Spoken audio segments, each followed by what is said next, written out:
Hello, everyone, and welcome back. I know that I said I was going to do Alaska tonight, and don't worry, we are going to get to Alaska, but I needed to do a little bit more research on Alaska before I feel confident making a projection and prediction in that race. So we'll hold off on that. But I wanted to take a look at one of the more interesting Senate races I think that's going on across the country this time. And it is the Georgia special.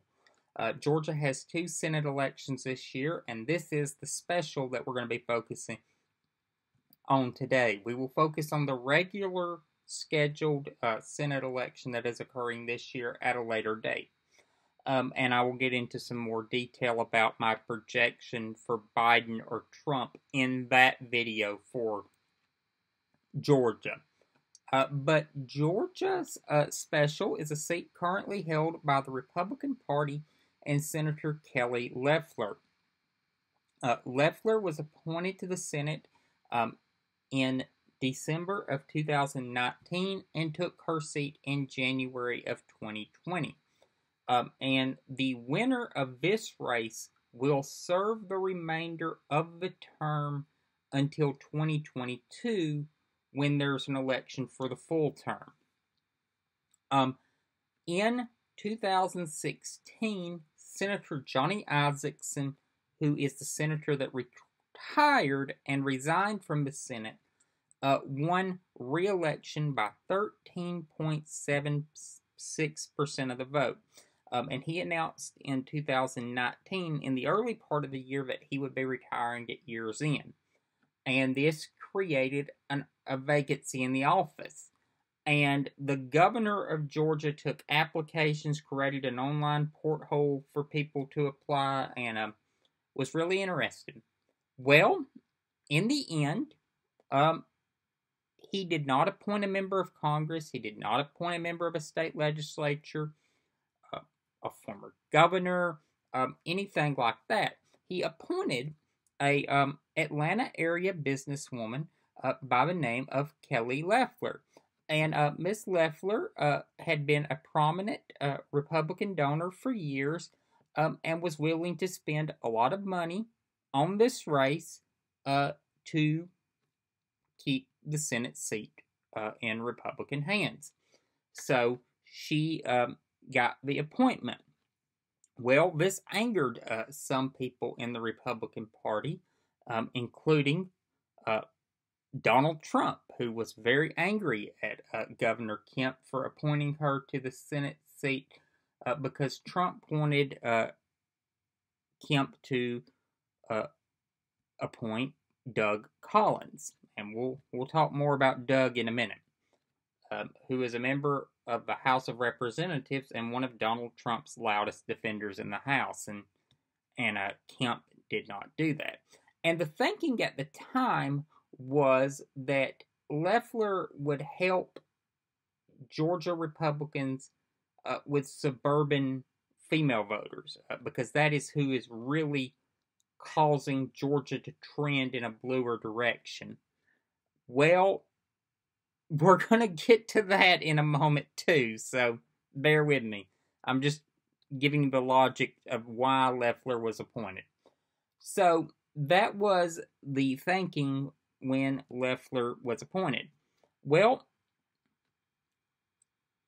in this race, there was no primary. The primary will occur on November 3rd.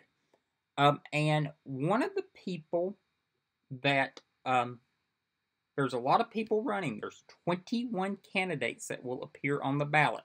But we only need to care about 4 of them because there's only 4 of them that are important. Okay? Kelly Loeffler, a Republican, Doug Collins, a Republican, Raphael Warnock, a Democrat, and Matt Lieberman, a Democrat. Okay, so there's the 4 candidates. If no candidate receives over 50% of the vote on November 3rd, there will be a runoff in January 5th, 2021.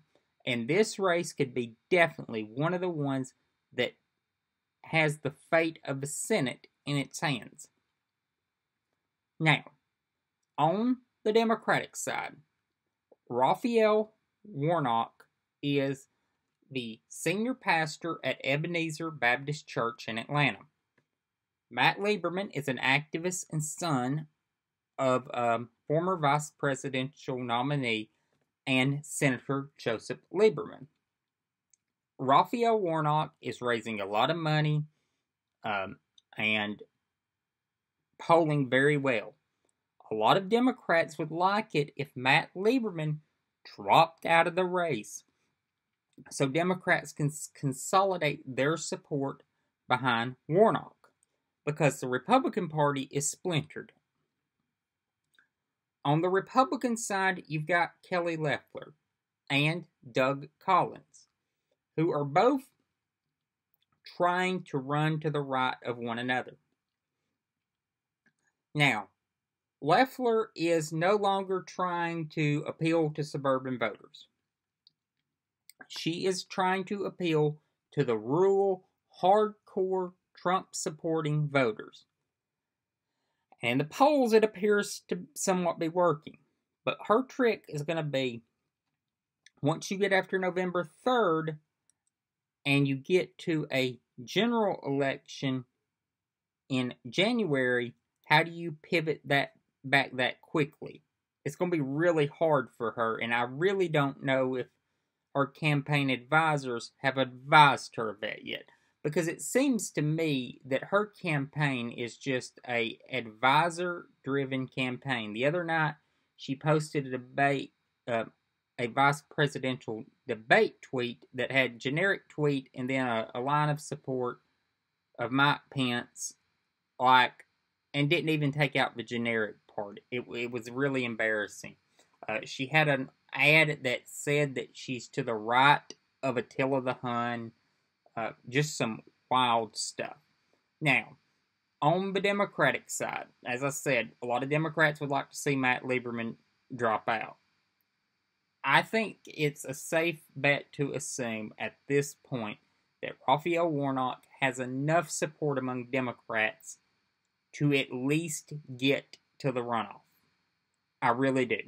I think that Democratic voters will see Matt Lieberman staying in the race, and it will frustrate them and continue the long line of the Lieberman family frustrating the Democratic Party and Democratic voters, but it won't be a big factor. I think on the Republican side that Loeffler has put enough money and enough ads on the air that she's going to be in the runoff. I think it'll be Raphael Warnock and Kelly Loeffler against each other in January. I'm not confident enough yet to make a prediction on that race. Just confident enough to say that I think in the end it's going to end up being Warnock and Loeffler against each other. But this race has been something else on the Republican side. If you want to do yourself a favor and see the total state of the Republican Party in 2020, take a look at what's going on in this Senate special election on the Republican side. It is absolutely nuts. The ads, the accusations, just the total sheer craziness of it. The fact that both Collins and Loeffler are courting Marjorie Taylor Greene is like, wow. When David Perdue, the other sitting United States Senator from Georgia, won't even touch that at all, won't even acknowledge that is a candidate he will be sharing a ballot line with. So you see the fluidity on the Republican side.